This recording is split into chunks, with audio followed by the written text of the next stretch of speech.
Hello, everyone, and welcome to today's webinar, Updates in the Epidemiology, Diagnosis, and Treatment of Trichomonas vaginalis and Mycoplasma genitalium in the U.S. I am Michelle Ashton of LabRoots, and I'll be your moderator for today's event. Today's educational web seminar is presented by LabRoots and brought to you by Abbott Molecular. To learn more about our sponsor, please visit www.abbott.com. Let's get started. Before we begin, I would like to remind everyone that this event is interactive. We encourage you to participate by submitting as many questions as you want at any time you want during the presentation.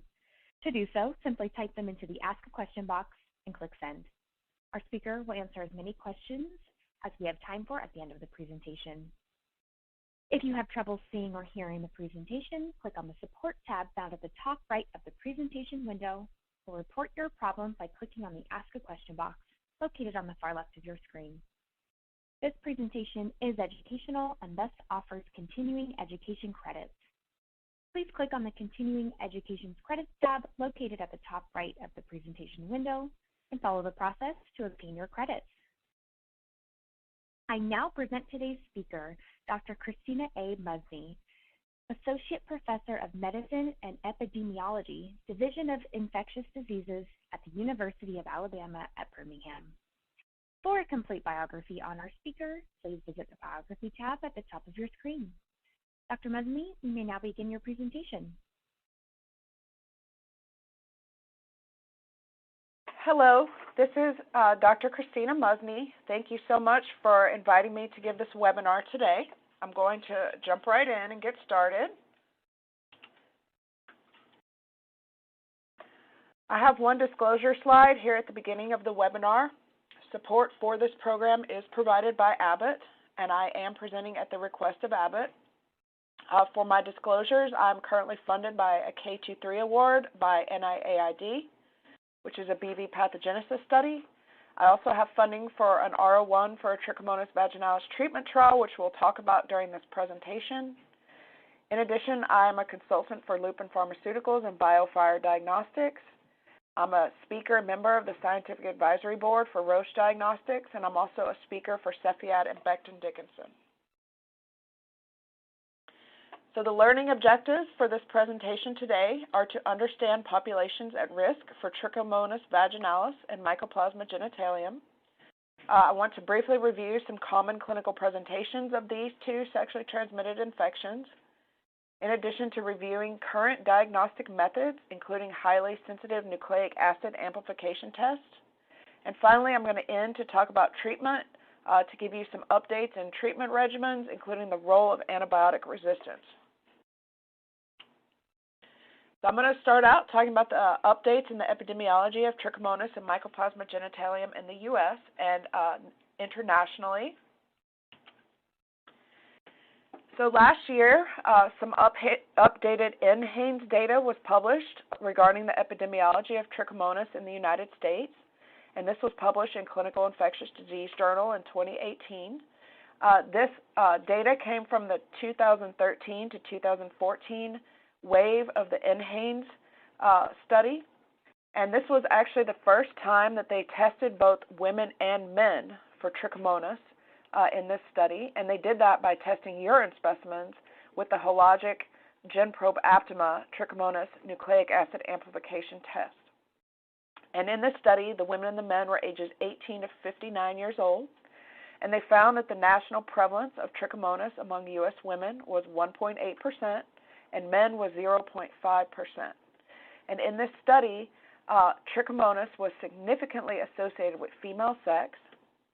African American women, the prevalence of Trichomonas in this group was 8.9%, so much higher than women in general. Also, having an older age, less than a high school education, being below the poverty level, and having greater than or equal to 2 sexual partners in the past year were also associated with having a positive test for Trichomonas. These prevalence estimates exceed estimates of Trichomonas burden in other high-income countries, such as the UK. We had an opportunity to also look at the epidemiology of Trichomonas infection at our STI clinic here in Birmingham, Alabama, where I work at the University of Alabama at Birmingham. And this clinic actually started routinely screening all women and men coming to the clinic for trichomonas back in 2012. And this screening is done using the hologic Aptima trichomonas nucleic acid amplification test, the same one that was used in the NHANES study that I just mentioned. And we had the opportunity to look at the testing results for the first year of this initiative at our clinic, and that we looked at over 6,000 patient records who got a trichomonas test. And we found the prevalence of trichomonas at our clinic was 20% overall, so very high. 27% prevalence in women, so about 1 out of every 4 women coming to this clinic had trichomonas. And it was 9.8% in men. And you may ask, why is the prevalence, even though it's high in men, why is it much lower in men compared to women? And there is some data suggesting that trichomonas can spontaneously resolve in men, so this could account for the lower prevalence. However, this data is limited and further studies needed on this topic. Here, similar to national data, predictors of trichomonas in women were older age and African American race. Also, co-infection with gonorrhea was associated with trichomonas. And for men, older age in men and African American race were significantly associated with the positive trichomonas test, and also having greater than or equal to 5 white blood cells on a urethral gram stain was associated with trichomonas. And we know that trichomonas is a cause of gonococcal urethritis in men. Most importantly, however, in this study, we found that utilizing a nucleic acid amplification test for trichomonas diagnosis in women found 1/3 more infections than if we just used the wet mount alone in women. And I'm going to talk about trichomonas diagnostics in a few slides, but this was a very important finding in this study. Right now, trichomonas is not a nationally reportable sexually transmitted infection, such as gonorrhea, chlamydia, syphilis, or HIV. And I'll mention also later that Mycoplasma genitalium is not a nationally reportable sexually transmitted infection either at this time. Back in 2013, the CDC published a paper in the Sexually Transmitted Disease Journal explaining why at that time that trichomonas was not nationally reportable. And they said that it only met 3 out of 7 necessary criteria to be a nationally reportable disease in this country. It met the criteria of frequency. It is a very common infection. We do know that. It met the criteria of associated health disparities, which we do know that the African American population is significantly affected by this infection. It didn't meet the criteria of communicability. We do know that it is a sexually transmitted infection. However, these final 4 criteria, the group that wrote this paper said that did not meet these criteria at that time, which are severity.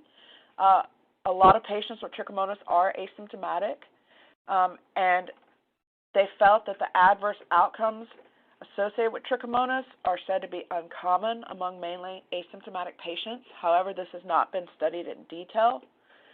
They said that trichomonas associated cost and burden to the healthcare system is not well known, and there's also minimal data available on the cost reduction from a screening program. They also said trichomonas does not meet the criteria of preventability. There was no data at the time on whether a national control program would reduce trichomonas prevalence, especially, they argued, since at the time chlamydia screening programs were questionably effective. And also there was a lack of public interest that at the time for trichomonas, which could reflect a lack of public knowledge, that the public doesn't know much about Trichomonas vaginalis.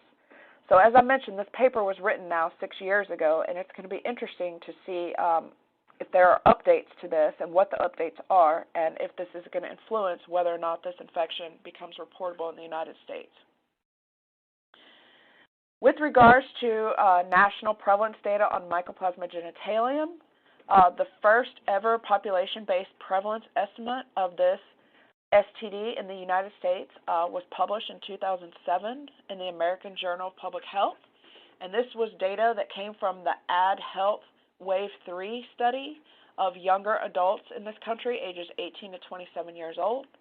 They found that the prevalence of MG in this group was 1% nationally, compared to gonorrhea was 0.4%, chlamydia was higher at 4.2%, and trichomonas was higher than MG but lower than chlamydia at 2.3%.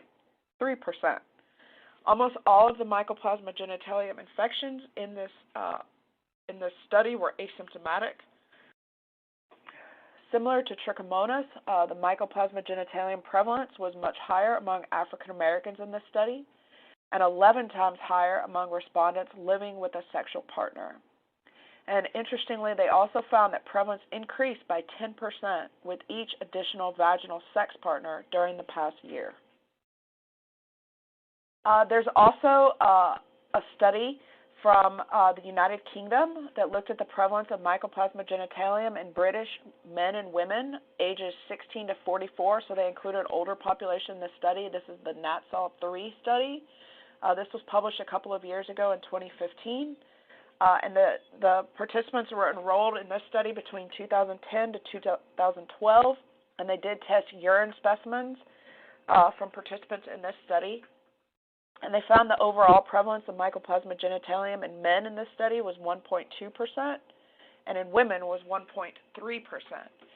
When they stratified these prevalences out by gender, look at the men and the women, and by age, they found that the highest risk group of men in this study were ages 25 to 35, and men in that age group had a 2.1% prevalence of Mycoplasma genitalium.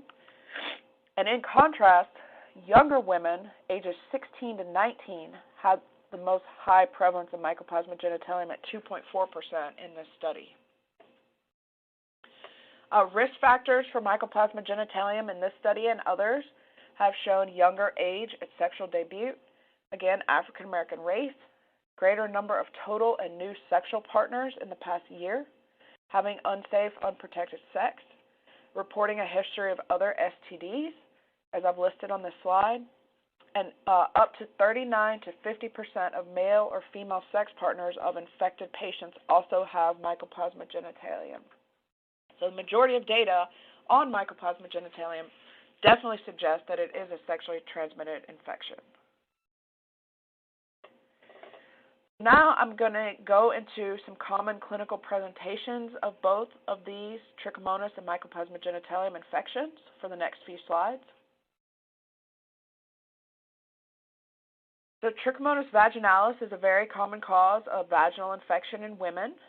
You can see here in the left-sided picture a very thin, frothy-looking, yellow, whitish vaginal discharge, which is a very common clinical presentation. On the right picture, you have the cervix, and you can see these punctate mucosal hemorrhages that can be also seen for Trichomonas vaginalis infection, and this is classically called a strawberry cervix. In clinical practice, we don't see this very often.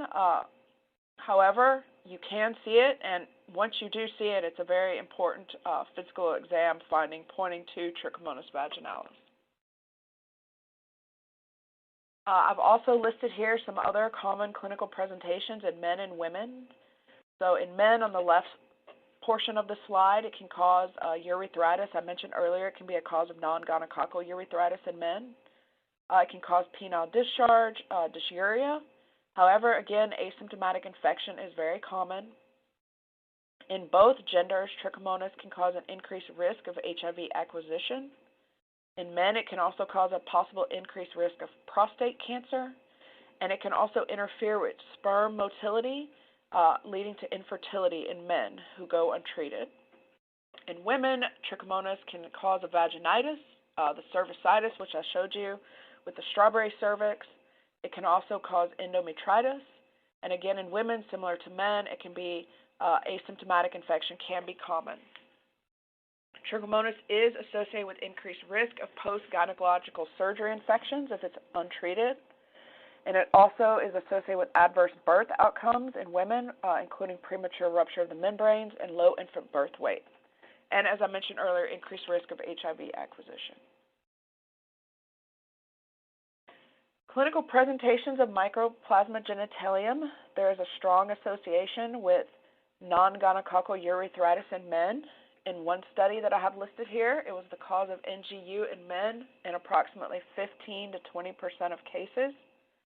It's also a common cause of non-chlamydial non-gonococcal urethritis in approximately 20 to 25% of cases. And it's a cause of persistent urethritis in 30% of cases. With regards to women, it has been detected in 10 to 30% of women with cervicitis, which I have a picture listed to the right showing cervical discharge coming out of the cervical os. And Mycoplasma genitalium is also associated with upper genital tract infection in women, a cause of PID in 2 to 20% of cases in one study, but less frequent cause of PID than chlamydia. It is also associated with endometritis and tubal factor infertility in women. There is an interesting study published now back in 2007 looking at the morphology of fallopian tubes after Mycoplasma genitalium infection. And this study was an in vitro model of human fallopian tube tissue where they have the normal tissue in the far left picture. And then they infected this tissue with either chlamydia or Mycoplasma genitalium. And they looked at outcomes analyzed by scanning electron microscopy or confocal microscopy in this study. And as you can see here, there's notable changes in the morphology of the ciliated cells in the fallopian tubes in chlamydial infection and Mycoplasma genitalium infection. The cilia are either swollen or have fallen off of the epithelium in either of the two infections. As you can see, however, though, it is more severe loss of cilia in chlamydia in the middle picture compared to Mycoplasma genitalium on the right picture. However, it is definitely abnormal in Mycoplasma genitalium. It is important, though, to mention that Mycoplasma genitalium is not associated with vaginal discharge in women, and testing women with vaginal discharge alone for Mycoplasma genitalium is not currently recommended. There was an interesting meta-analysis of outcomes for Mycoplasma genitalium infected women that was done a couple years ago now, and they looked at 21 studies in this meta-analysis. They did find that overall Mycoplasma genitalium increased the risk of cervicitis in women, the risk of pelvic inflammatory disease, preterm birth, and spontaneous abortion. And I have the odds ratios listed, the pooled odds ratios listed on the slide in red. And in a sub-analysis that they did in this study accounting for STI co-infections in addition to Mycoplasma genitalium infections, all of the above associations were stronger and remained statistically significant. So now I'm going to talk a little bit about current CDC guidelines for screening and diagnosis of Trichomonas and Mycoplasma genitalium in the U.S. And I just want to reiterate that this is based on the 2015 CDC STD treatment guidelines.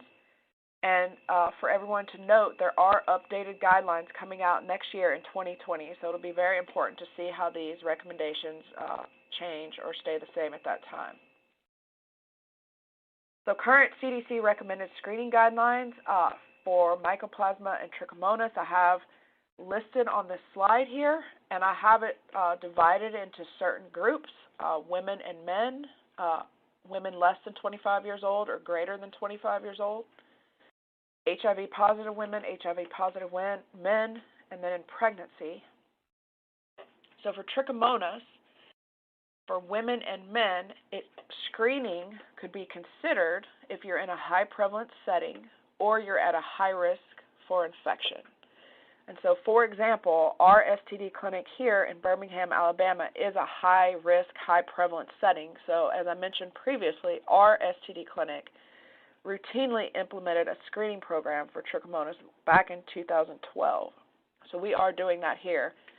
But nationally, people are not routinely screening for Trichomonas unless they're in a high prevalence setting or at high risk for infection.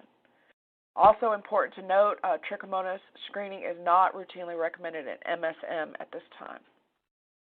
However, for HIV-positive women, routine screening for Trichomonas is recommended at entry to care and then annually thereafter.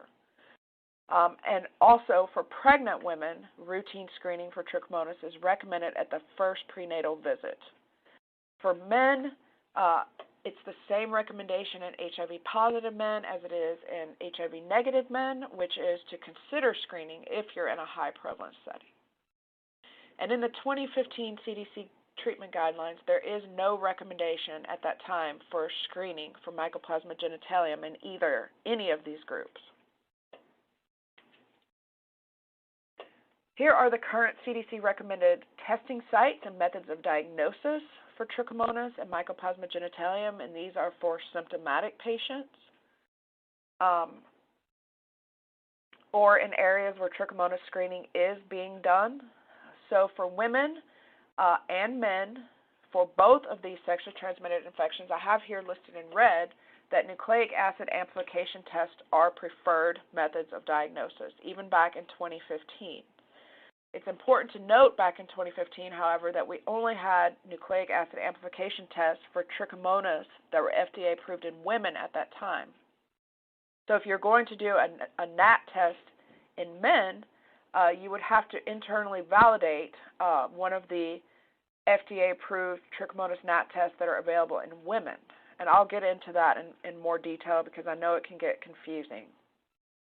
With regards to Mycoplasma genitalium, NATs were the preferred testing modality back in 2015. However, at that time, there were no FDA-approved tests available. We now have 2 FDA-approved tests for Mycoplasma genitalium, which I will mention in a few slides. All of these tests can be done on first catch urine, cervical, or self-collected vaginal specimens for women, or first catch urine or urethral specimens for men. But it's important to note that extragenital testing of the throat or the rectum is not recommended for either of these infections. So this leads me into diagnosis of these 2 infections, and the ideal tests would be a highly sensitive and specific test, such as a NAT test, ideally that could be performed at the point of care, leading to expedited treatment. So I'll start with Trichomonas in women. Obviously, the majority of you will know about the wet mount. This is a rapid point of care test that's been around for many years. It's important to know, however, you have to get the vaginal secretion specimen from the woman, and this test must be performed within 10 to 20 minutes after specimen collection, or the trichomonads will lose their viability. The sensitivity of this test is not very good, between 44 to 68% in the best of hands. However, the specificity is 100%. So if you see Trichomonas, you know for sure that the patient has it. Another rapid point-of-care test for Trichomonas that's available is the Awesome Test Stick, which is a rapid antigen test for Trichomonas. This is a point-of-care test to be performed only on clinician-collected vaginal secretions. It uses antibodies to detect Trichomonas protein antigens. The test is not validated in men, so it should not be used in men. The sensitivity is 83% and the specificity is 97%. Here you can get results in about 10 minutes from this test. The test, however, is more expensive than doing a wet mount. However, you don't have to have microscopy skills to do this test, but you do have to buy a positive control kit, which I have the cost listed there on this slide. Traditionally, the gold standard Trichomonas diagnostic test was culture, and now this is done in the in-pouch culture media, which I have a picture listed on this slide.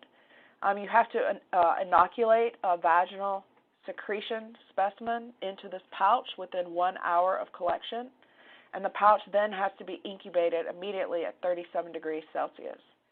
This test is a moderately complex test by CLIA. It has to be read daily up to 3 times over 5 to 7 days to look for a positive result. And this obviously causes a substantial delay between a patient visit and getting a final result. And the Sensitivity can be 100%. Specificity is between 44 to 75% for this. It is important to note that today we mainly use culture when we're looking for resistance because you can grow out the organism in this media and subsequently perform antimicrobial susceptibility testing on the Trichomonas isolate using what's grown out in culture.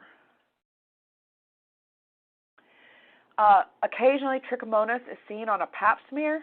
If you get a pap smear on a woman, conventional pap or a liquid-based pap, and the pathologist has read that it has Trichomonas on it, definitely go ahead and treat that patient. If they've seen Trichomonas, the patient has it, so I would go ahead and treat that. However, now we have multiple nucleic acid amplification tests available for Trichomonas diagnosis. So we have lots of tests coming through the pipeline. As I mentioned earlier, the first one that came out was the Hologic Aptima nucleic acid amplification test that was FDA approved in women in 2011. So that's the test that was used in the NHANES study for Trichomonas testing, as well as that's the test we currently use at our STD clinic. This test has an excellent sensitivity of 95 to 100%, specificity of 98 to 100%. The assay performance is similar in asymptomatic and symptomatic women. However, it does require central lab processing, and the results are not available in real time. It's also not FDA approved for men use, and it has to be internally validated by your laboratory prior to being used for patient care. The second Trichomonas NAT test that came out was the Becton-Dickinson Probe test, which was FDA approved again in women only in 2014. This test is also not FDA approved for use in men and has to be internally validated. Again, it requires central lab processing, and the results are not available in real time, but it does have superior performance versus wet mount, and its performance has been found to be equivalent to the Hologic Aptima NAT test. The next test which has come out is the Cepheid Gene Expert Trichomonas Nucleic Acid Amplification Test, which became FDA approved and available in 2017. This is the only FDA-approved NAT test currently for use in both women and men at the point of care. So this assay can provide on-demand results within 65 minutes or less, with early termination for positive results within 40 minutes. So potentially this test could give you a diagnosis in real time at the clinic with a smaller instrumentation if your patient is willing to wait 40 to 65 minutes for their test result. And the sensitivity and specificity are very good for this test as well, similar to the Aptima Trichomonas Nucleic Acid Amplification test. And this test can be used on male first catch urine without having to be internally validated. So now I'm going to shift gears a little bit to FDA-approved diagnostic tests for Mycoplasma genitalium. And until earlier this year, we did not have an FDA-approved test in this country for MG, but now we have two. The first is the Hologic Aptima Mycoplasma genitalium test, which was FDA approved in January of 2019. This test is FDA approved for women and men specimens, which I have them all listed here on this slide, including vaginal swabs, endocervical swabs, female and male urine, male urethral swabs, and male penile meatal swabs. In addition, we also have the Roche Cobas Trichomonas and Mycoplasma genitalium test, which is now FDA approved as of May of 2019, and this test can also be used in women and men on all of these similar specimens, except they did not test it on male urethral swabs in that study. And as you can see on this slide, the test that has the best sensitivity and specificity for both Aptima and Roche Cobas is a vaginal swab specimen. So right now, I showed you a slide a couple slides ago that there's no current recommendations for Mycoplasma genitalium screening in the United States. There are recommendations for diagnosis, potentially in symptomatic patients. So who should be tested moving forward now that we have these two available tests? And I got this slide courtesy of one of my colleagues at the University of Washington, Lisa Manhart. So who should be tested moving forward? I don't think that there will be updated screening recommendations for asymptomatic patients. We're not going to be screening people routinely for Mycoplasma genitalium moving forward. However, there is going to be recommendation to test symptomatic patients, particularly men who present with non-gonococcal urethritis. And currently, there's a debate going on about whether or not we should test all women with cervicitis or pelvic inflammatory disease up front for Mycoplasma genitalium, or should we consider testing them for this infection in persistent cases of cervicitis or pelvic inflammatory disease. So I think it'll be interesting to see what the 2020 CDC STD treatment guidelines are going to recommend with regards to these two situations. Currently, right now, there's not a test of cure recommended for Mycoplasma genitalium. However, it is recommended to test and treat partners of patients who do have MG due to their high risk for also being infected with MG, similar to patients testing and treating partners of patients with other STDs. There is another test coming out by Abbott on the Alinity M STI assay that's coming through the pipeline right now. Recently, Abbott launched the new Alinity M STI assay for use with the Alinity M system outside the U.S. This test is an in vitro PCR assay for use on the system, and it gives you qualitative detection and differentiation of RNA from chlamydia, DNA from gonorrhea, RNA from trichomonas, and RNA from Mycoplasma genitalium. This is in one reaction or one test to aid in the diagnosis of these 4 STIs. In addition, this test has an exogenous internal control that's included in the PCR reagents and is used to confirm that no PCR inhibitors are present in the sample. This test reagent also includes primers and probes that amplify and detect an endogenous human DNA sequence, a cellular control, as sample validity control for sample adequacy, extraction, and amplification efficiency. Both the cellular control and the internal control are both used to demonstrate assay validity. It is important to know that this assay and the system are CE marked, but not yet FDA approved in the U.S. So finally, I'm going to talk about some updates in the treatment of Trichomonas and Mycoplasma genitalium, and then we'll have some time at the end of this presentation for questions or comments from our listeners. So with regards to Trichomonas, per the 2015 CDC STD treatment guidelines, the preferred regimens are 2 drugs in this one class of medication called 5-nitroimidazoles. The first drug is metronidazole, 2 grams orally in a single dose, or tinidazole, 2 grams orally in a single dose. And then an alternative regimen right now is metronidazole 500 milligrams twice a day orally for 7 days. It is important to note that the 7-day regimen of metronidazole is currently the preferred regimen for HIV-positive women right now who have Trichomonas, and this is based on the results of a randomized controlled trial that was published back in 2010 of HIV-positive women, where the 7-day metronidazole dose was found to be more highly effective in Trichomonas-infected HIV-positive women compared to the 2-gram stat dose of metronidazole. I will mention the differences between the 2 grams of metronidazole and the 2 grams of tinidazole on this slide is that metronidazole is much cheaper than tinidazole. However, the half-life of tinidazole is a little bit longer than metronidazole, and there are less GI, gastrointestinal side effects associated with tinidazole. However, cost can always be an issue when deciding between these 2 medications.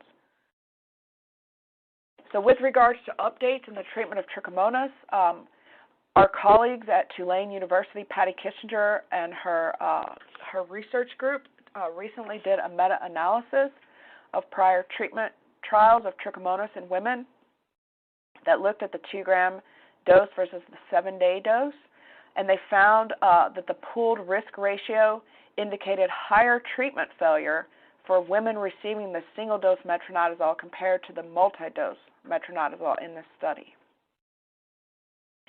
In addition, we did a large Trichomonas treatment trial here in Birmingham at UAB, also in New Orleans at LSU, and at the University of Mississippi Medical Center in Jackson, Mississippi, where we directly compared the 2-gram stat dose of metronidazole to the 7-day metronidazole dose in HIV-negative women.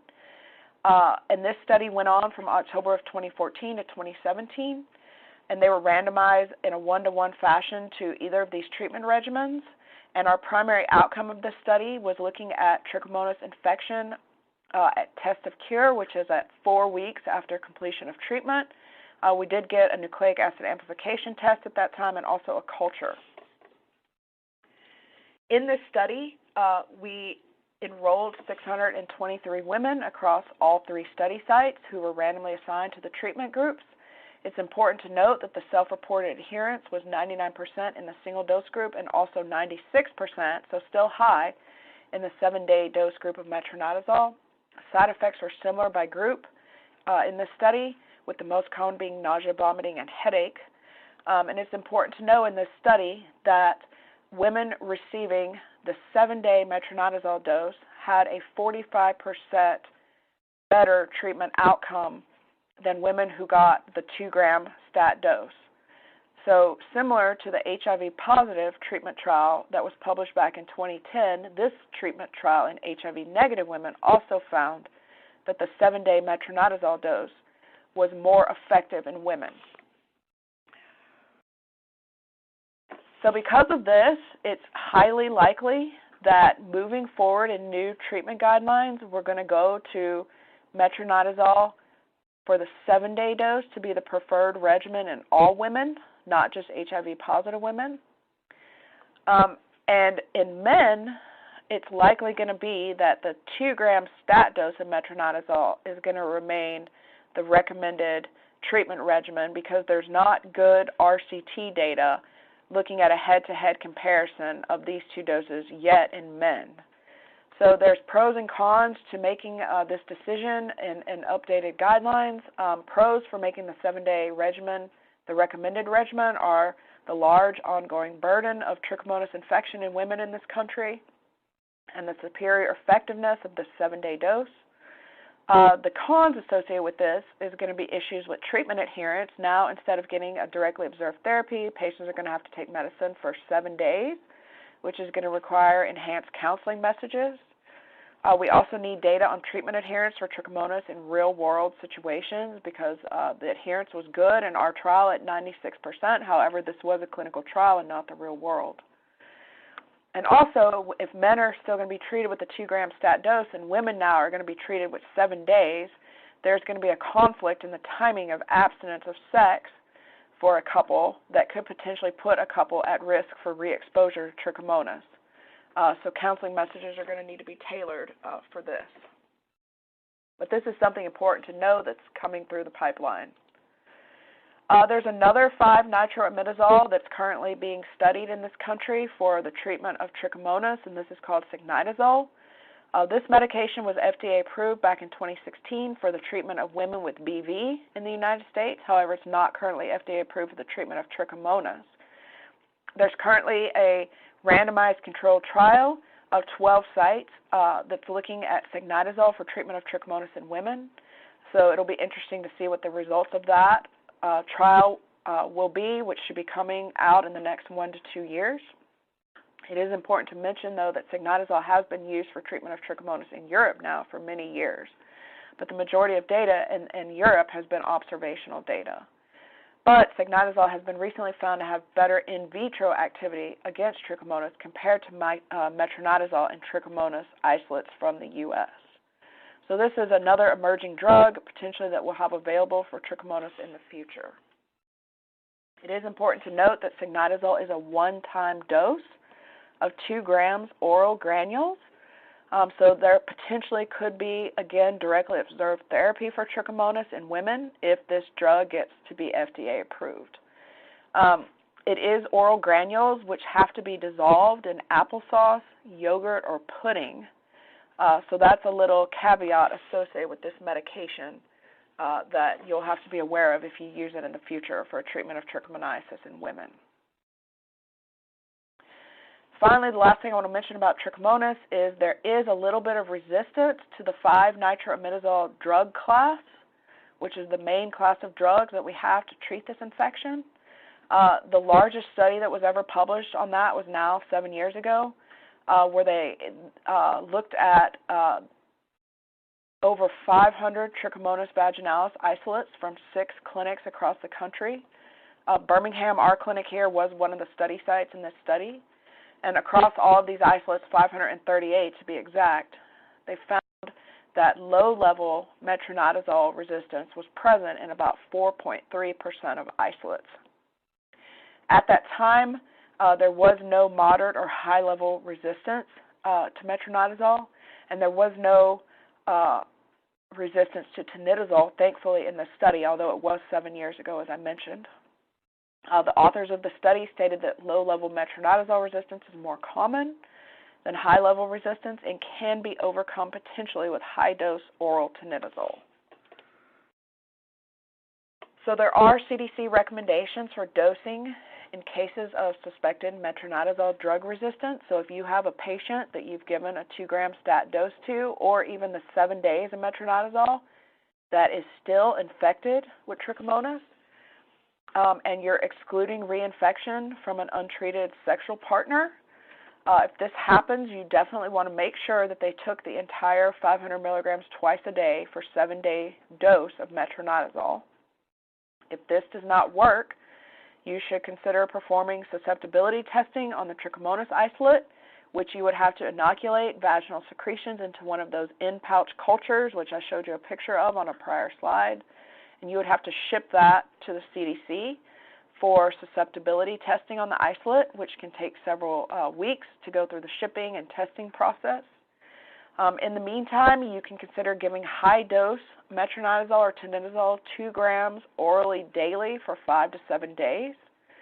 If that doesn't work, you can consider high-dose oral tinidazole at 2 to 3 grams daily in divided doses in combination with intravaginal tinidazole, 500 milligrams twice daily for 14 days. This is a relatively expensive regimen. It can get up to $150 if patients don't have insurance, so that's something to consider. Another alternative regimen would be high-dose oral tinidazole plus intravaginal paramamycin cream, which I have the dose listed here nightly for 14 days. It is important to mention that the intravaginal paramamycin cream has to be compounded at a pharmacy, so you can't just get that at a regular pharmacy. You have to get it made at a compounding pharmacy in your area. This can also be pretty expensive. There are other regimens that have been tried down here. I have not recommended, and they have not had great success in case reports or case series, so they are not currently recommended by the CDC for use in cases of suspected metronidazole drug resistance. So now, finally, I'm going to make a few comments about the treatment of Mycoplasma genitalium. So currently, in the 2015 CDC STD treatment guidelines, azithromycin 1 gram orally is preferred over doxycycline, 100 milligrams orally twice a day for 7 days. The doxycycline regimen has only been found to have a 30 to 40% cure of Mycoplasma genitalium. However, over the past several years, the resistance of Mycoplasma genitalium to azithromycin is emerging. It's called these macrolide resistance mutations, MRMs, I have listed on this slide. And this has caused resistance to azithromycin to go up over the past several years. The cure rate for azithromycin pre-2009 was 89%, and it's now gone down to 67% after 2009 due to these resistance mutations that are emerging. So currently, if you look at the CDC guidelines from 2015, they state if a patient fails a 1 gram azithromycin dose, you could consider giving them a longer course of therapy, which totals out to be a 1.5 gram dose if you give a 500 milligram dose followed by 250 milligrams daily for 4 days.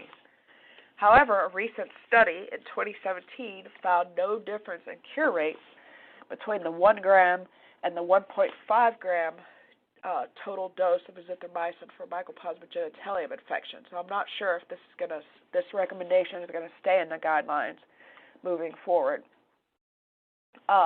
Then moxifloxacin, 400 milligrams daily for 7 to 14 days has been successfully used in treatment failures to azithromycin.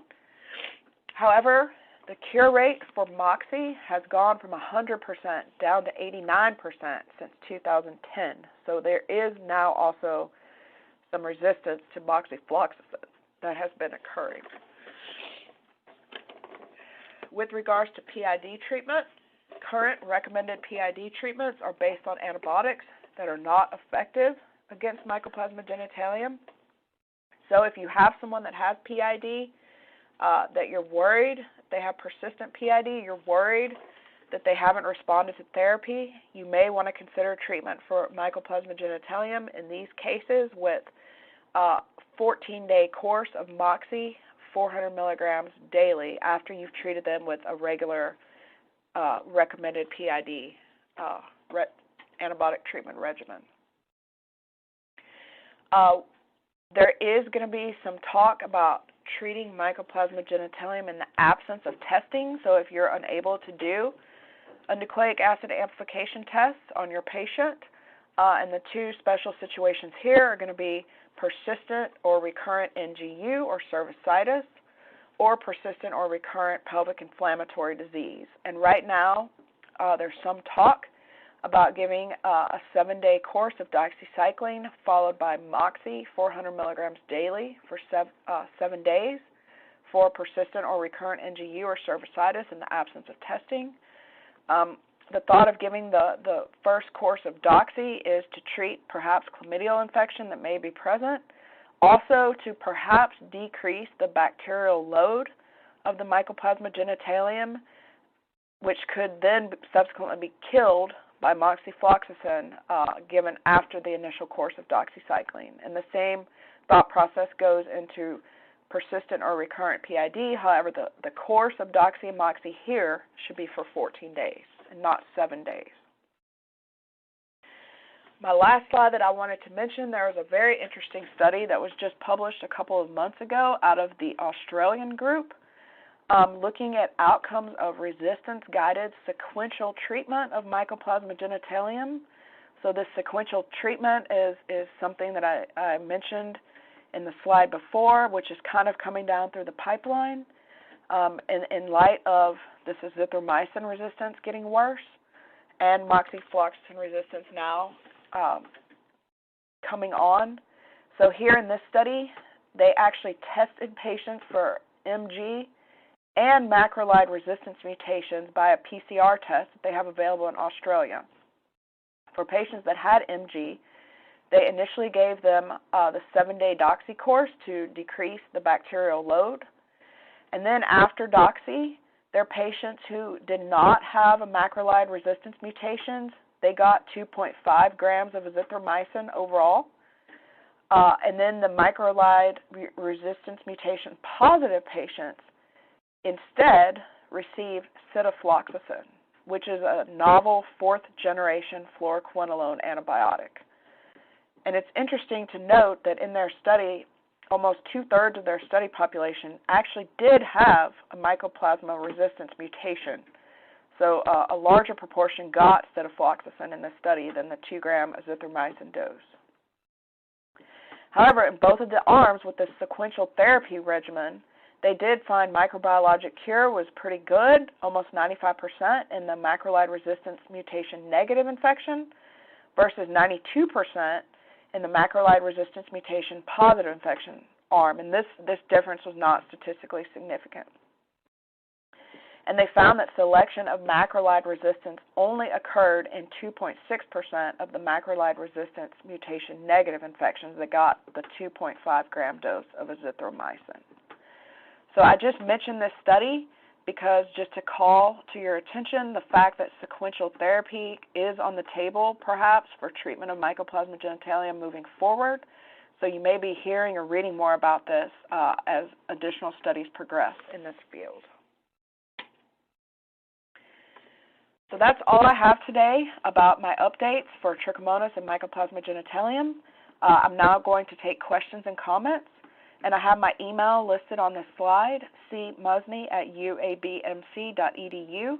If you want to just email me, if you have a question or a patient scenario that you'd like to discuss, I'd be more than happy to take your questions. Thank you so much again to Abbott today for letting me do this webinar. Thank you, Dr. Muzny, for your informative presentation.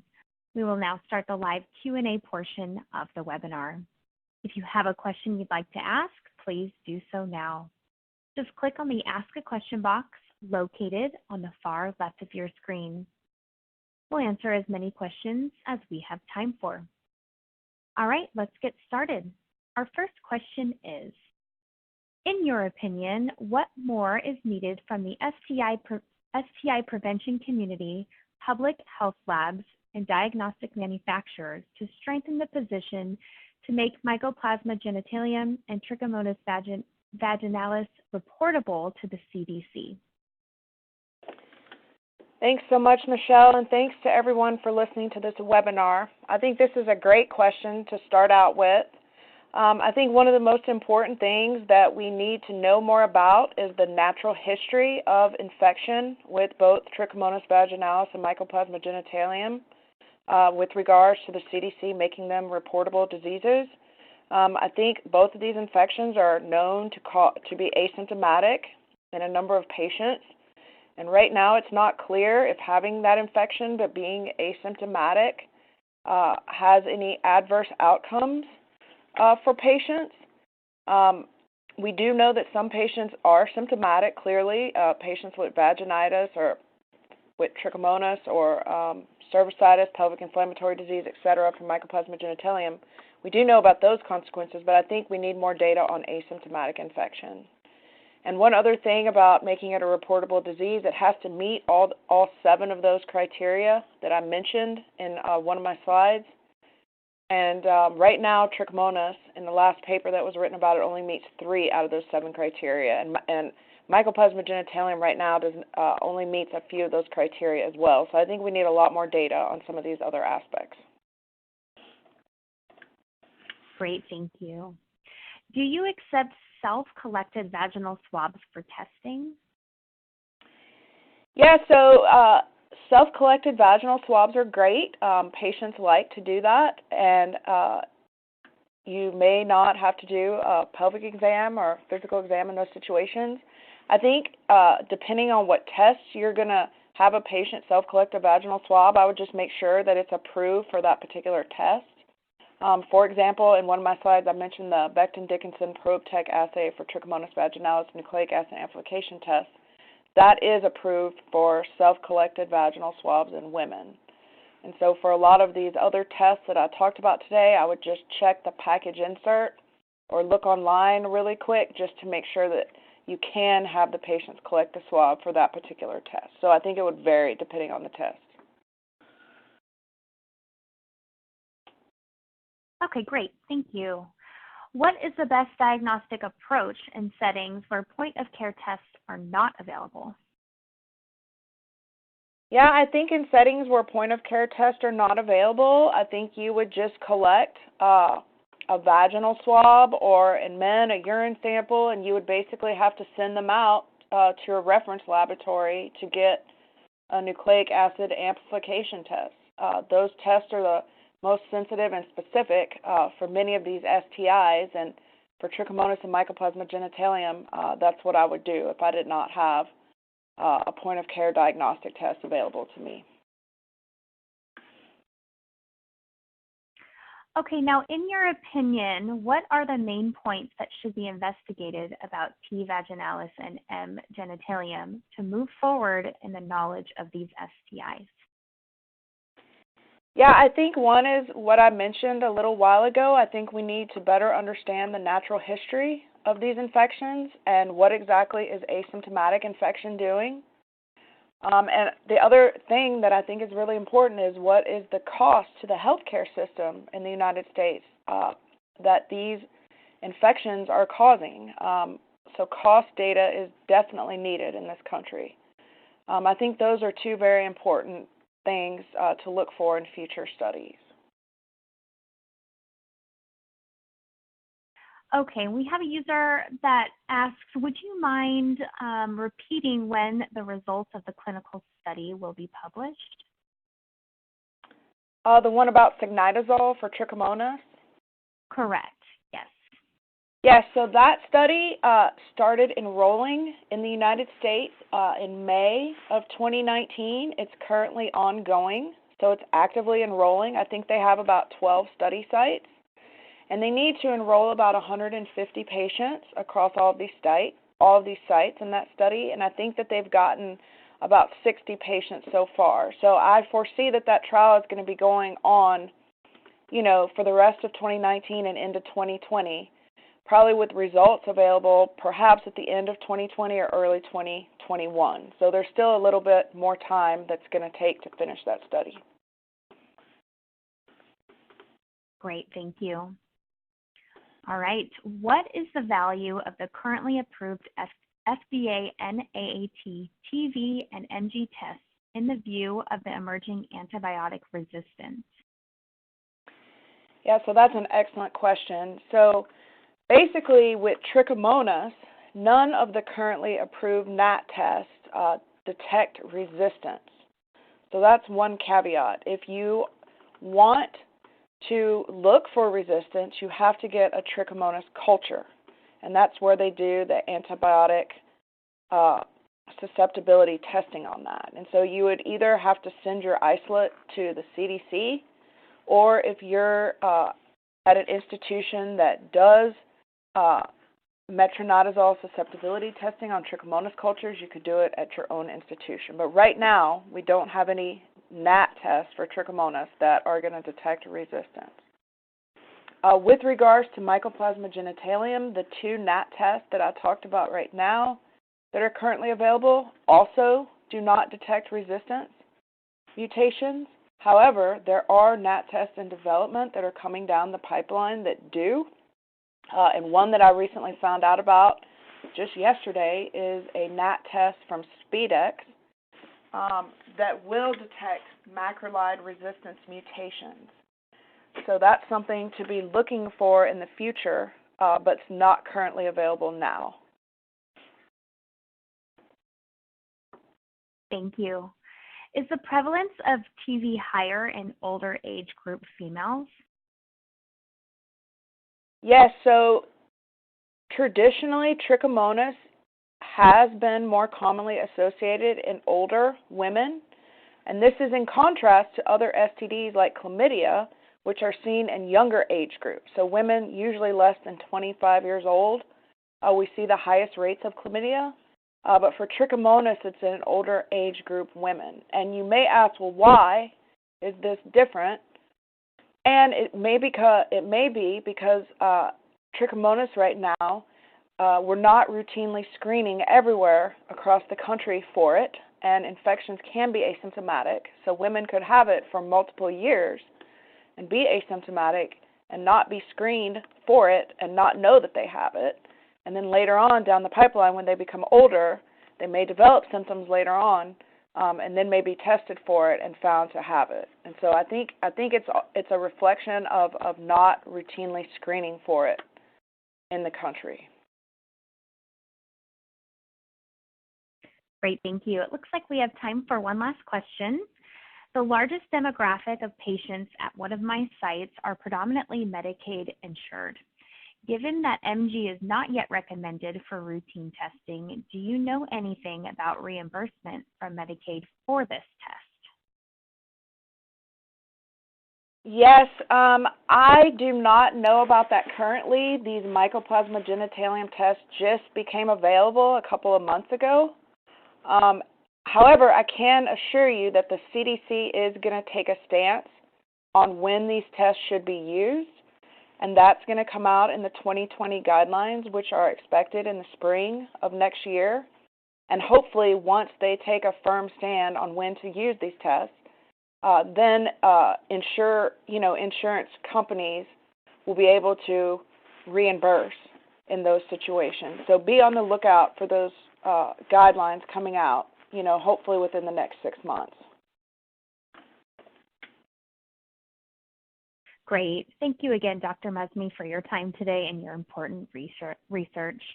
We would also like to thank LabRoots and our sponsor, Abbott Molecular, for underwriting today's educational webcast. Before we go, I'd like to thank the audience for joining us today and for their questions.